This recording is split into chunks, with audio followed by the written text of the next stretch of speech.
Jamal Lascelles, Carl Darlow, and you're watching Newcastle Fans TV.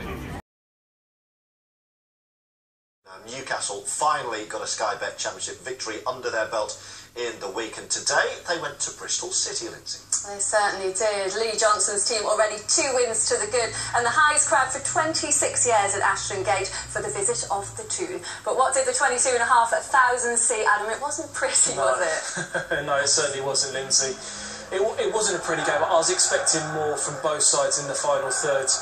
But Newcastle did start quite brightly. Diarmi and Gayle linked up brilliantly.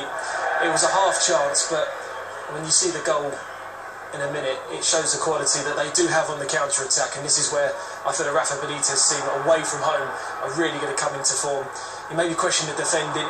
Matthews getting caught wrong sides, getting in between Flint as well. Lovely finish. But take nothing away from the finish. You know, there's a big price tag on him. I know a player that Glenn knows very, very well, and he's led the line brilliantly, and he had their only chance in the second half as well. But Bristol City only really had chances from set plays, and Magnuson hitting his own player Flint. And I thought that Newcastle, over the course of 90 minutes, defended set plays pretty well. But apart from that, there wasn't really many chances in the first half. And then this was the only real chance Newcastle had in the second half. They sat back a little bit, and Bristol City had plenty of the ball. But again, this man created something out of nothing. It was a great turn, and O'Donnell was beat. Then they went to a 3 at the back with about 20 minutes to go. Wilbraham came on. Tammy Abraham didn't really have a lot to do, and they really put the pressure on Newcastle. That was a good opportunity there. But I just felt that... Is it really important psychologically, that win then for Newcastle, having been under that much pressure in the second half? For me, this was a typical championship game.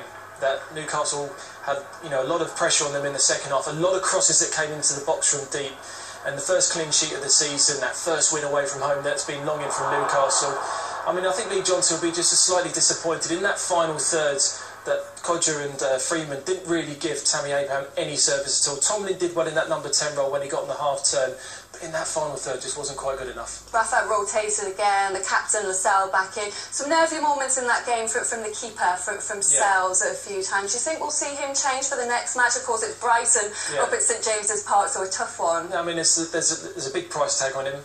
I think sometimes on crosses he looks a little bit suspect. He didn't in the second half. A couple of times he could have caught it and punched it. For me, that's a sign of nerve sometimes in a goalkeeper. Still, though, a win and a clean sheet for Rafa Benitez.